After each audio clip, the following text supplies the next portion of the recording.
the fight for first and second. Scott Borchetta, Michael Orger is going to be good, but then Scott Hawley and Chris Zappa. Zappa's in that black TVR with the headlights on.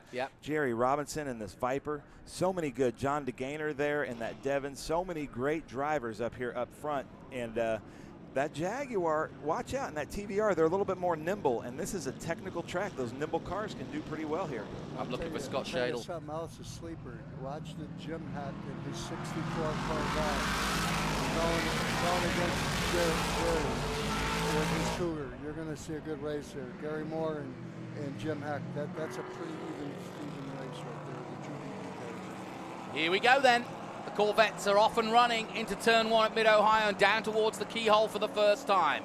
As we take a look for the first time at the 163 heading through shot, that's Nick Gross in the Chevrolet Corvette. Everybody diving into the keyhole. And nice clean start, that's what we wanted. Group 6 and 12A in action. Tony Perella and Ben Sissel joining me for this one. A beautiful day here at Mid-Ohio. We are back in many ways. We came back at Lime Rock and brought a great show of cars there. Great racing Trans Am in atrocious conditions, but the fans counted.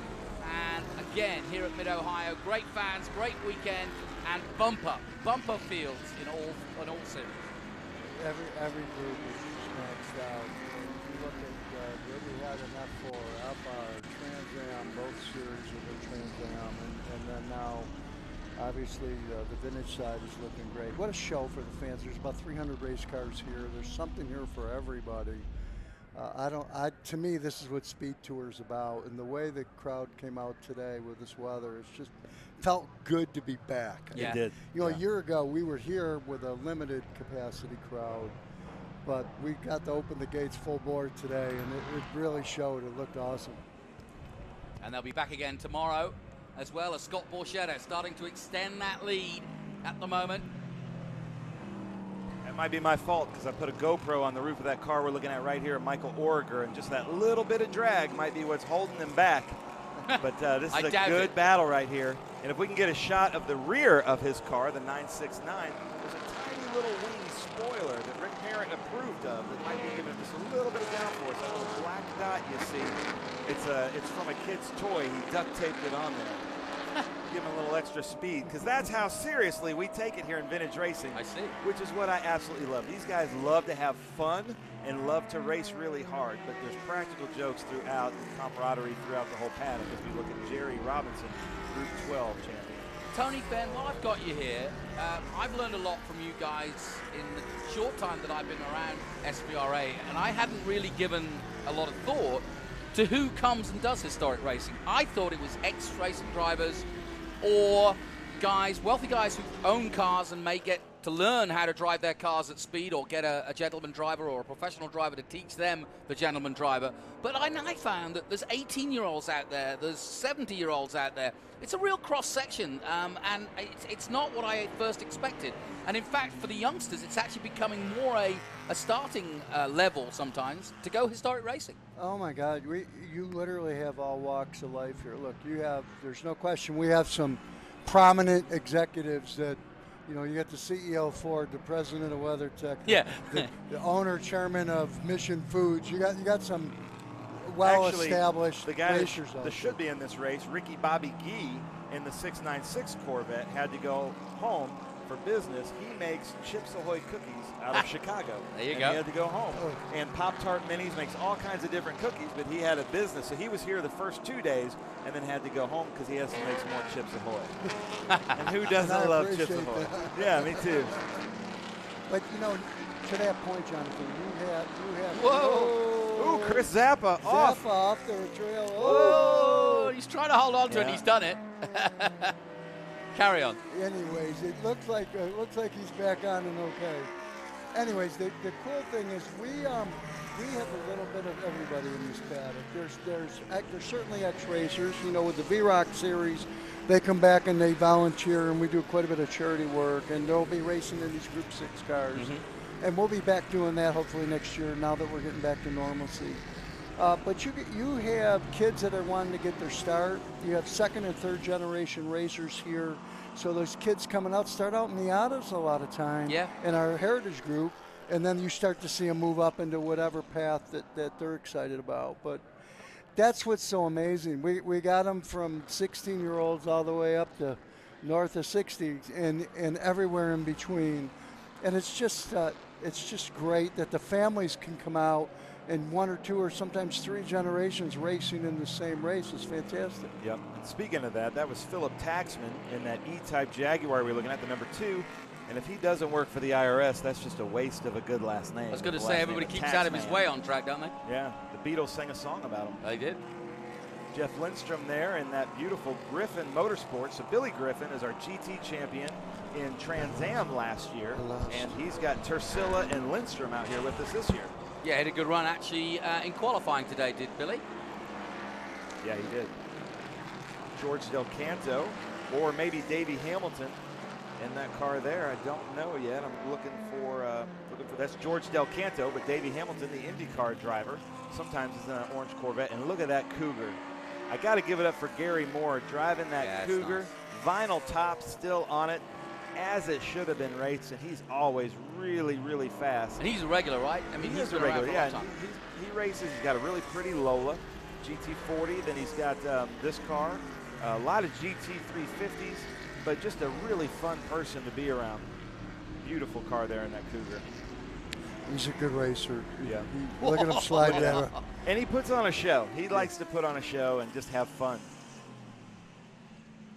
And then, Tony, you're a Corvette man. What's your favorite iteration of Corvettes? Which C do you like? Still the first generation. My 58, to me, that era is what Corvette was about. They're certainly faster, more nimble than that old clunker I drive. But and I love all of them, but the first 3 generations will always be my favorite. Well, that's my era. I can ask you this then, as a purist, were you happy or sad about the mid-engine C8? Somebody asked me that yesterday, and I respect the car and respect what they've done, but as a purist, no. I figured. I hate to say that out loud. But speaking of purists, though, this is Jim Heck here. That's me. And he just had that car beautifully restored, and it is like in Concours show condition. And I was looking at it just the other day, just Monday when we were or Tuesday when we loaded in. It looks like it just came out of the paint booth, but he's done 8 races with us since it's been painted. And he's had that car since 1964. He used to put his daughter in a bassinet in that car and then go solo racing with it. And he's raced it all this time since 1964. That's pretty amazing. Yeah, I love it. And you know what we are talking about, Jonathan, is our paddock is full of the most interesting men and women in the world. I can imagine. It's so neat to get to know, well, like John Cloud here in this beautiful Boss 302. Such a nice guy, out here racing in all different kinds of cars, just loves it. But the stuff that he does in his spare time is just so much fun to, to watch and see what he does. It's really neat to see how everybody, spends their time. Yeah, and we've had rock stars and kings of industry, and they go by the wayside. We don't make a big fuss of them. They just go back, and they don't want a big fuss. They just want to race cars. They want the cars to be the stars. Well, I want to brag a little bit. In the number 15 Blue Cobra we just saw there, that's Dr. Frank Markham, and he is a celebrity in his world. He's a thoroughbred racehorse veterinarian out of Lexington. Right. Okay. And everybody says if you go to the Kentucky Derby with him, it's like you're walking in with Mick Jagger. Royalty, yeah. And it's really neat, and I've gotten to see a little bit of that. But everybody comes from everywhere and from every background, every industry. It's a lot of fun. Jeff Hawley in that beautiful Jaguar E-Type running up there in the front is a financial advisor, and it's just really cool to see what they do in their real life. And then all of them, a lot of them we can talk about. There's Monty Shelton right there. I believe he's a Ferrari dealer out of South Florida. That's right. But a lot of them wanted to be race car drivers as kids. Business got in the way, and then they created a successful business. Yeah. And now our job, and I always tell people, is my job as the camp counselor of the paddock is to make everybody feel like they're Mario Andretti. That's right. That's all we're wanting. And my son got to witness it today. A guy went out in his Spitfire, and it finally felt right. He came in like he was 13 years old, and I was like, that's why we do this, Levi. Yep. And there's exactly Dr. Right. Frank Markham right there in that beautiful Cobra. What about you, Tony? Is this what you envisioned? I mean, I see you popping around the paddock. You shake hands with most of the guys before they go out. I know you are on top of your business. Yeah. But is it what you envisioned, and is it continuing to grow as you want it? Oh yeah, we're still very much a work in progress. But the biggest thing is you can see every year we bolt on something new. To be able to live stream this out to the world is a big deal. We couldn't have done this or even thought about doing this 3 or 4 years ago. I'm seeing guys cross into Trans Am. I'm seeing family of Trans Am jump into vintage racing. I'm seeing all kinds of cross-pollination. The biggest thing is we just want to be part of mainstream motorsports with the Speed Tour events. And when you look at the crowd and you see us stream it and you see 300 plus cars in the paddock, we're getting closer. Yeah, exactly. And, I don't think we've even begun to hit the surface. There's an opportunity to promote and grow and build our customer base to where the crowds today that were huge for us still have chance to be 2 or 3 or 4 times bigger than they were already. And we race at every major road course in the United States, so we're really building a following. And it's I'm just so grateful. It's been a great 9-year journey. If you look back at 2012 and you realize that SVRA really didn't sell a single ticket for fans, it was a club, and you didn't have a single sponsor, and you look at how much bigger we are and how much we've changed, we've certainly come a long way. But at the end of the day, it's about providing a safe place for guys and gals to go racing, to chase their passion, but do it at a very professional level. And I think we're accomplishing that goal. We have a great team. I've got a good story for you that epitomizes the other side of it, as it were. You took the commercial rights for FR and F4 last year, and I had a young guy in here, second in the championship, Jason Alder, earlier today. And during COVID, he and his family got together. He'd been very successful in karting, and they were kind of like, what are we going to do? And his hope was to make it to NASCAR.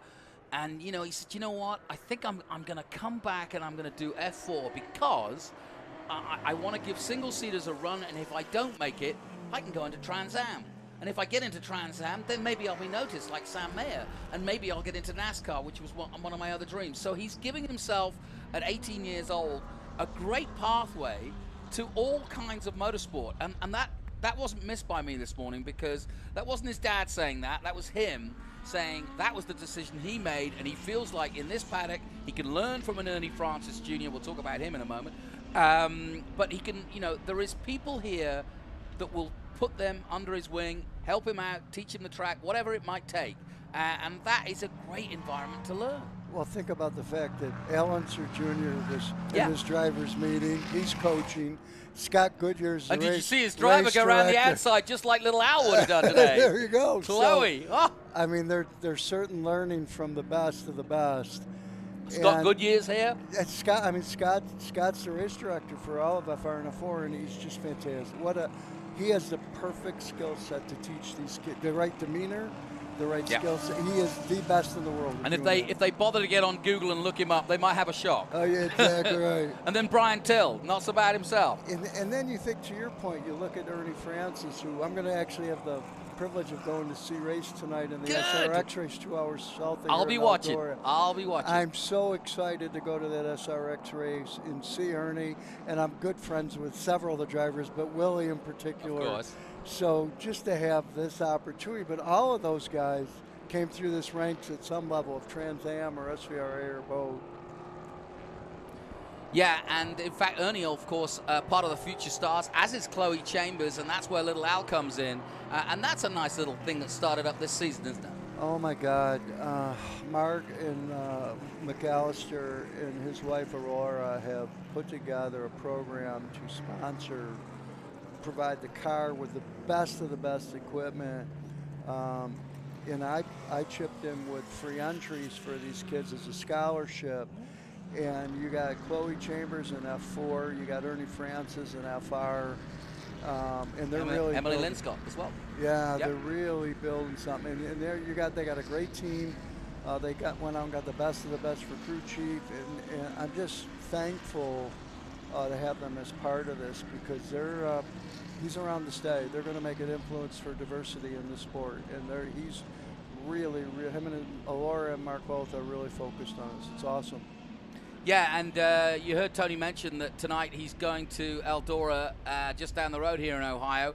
You, if you're tuning in here in America, can watch it on CBS tonight, and I mean the CBS network, mainstream network. So no need for cable. You can go and watch Ernie Francis Jr., Willie T. Ribbs, Billy Labonte. Who else? Bobby Labonte. Bobby Labonte. Billy You got Bill Elliott. That's who I was thinking of. Bill Elliott, Helio, they just won the Indy 500. I know, the current Indy 500 winner.